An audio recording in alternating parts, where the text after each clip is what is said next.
14 अप्रैल बहुत ही खास दिन, क्योंकि ये दिन होता है मेरे बाबा साहब के बर्थडे का।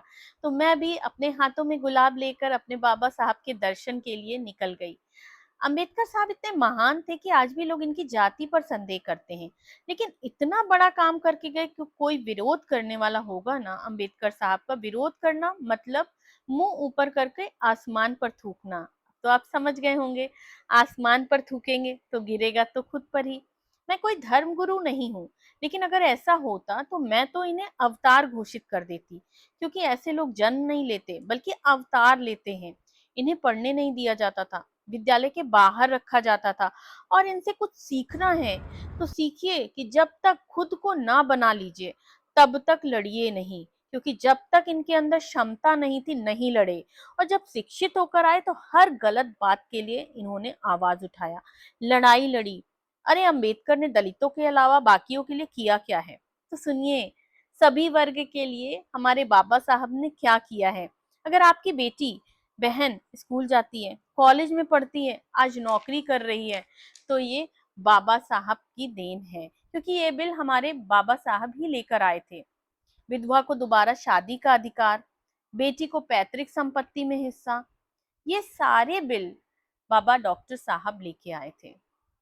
साल 1940 में ये सब आसान नहीं था, पर बाबा साहब डटे रहे। जॉब करने वालों की बात करें तो जब अंग्रेज मजदूरों की तरह 14-14, 15-15 घंटे काम करवाते थे, तब बाबा साहब ने 8 घंटे काम करने की व्यवस्था कराई। तो जब आप 8 घंटे काम करने के बाद ऑफिस से वापस लौटते हैं, तो बाबा साहब को थैंक यू कहना मत भूलिएगा। और क्या आपको पता है 32 डिग्रियों वाला डॉक्टर किसे कहते हैं?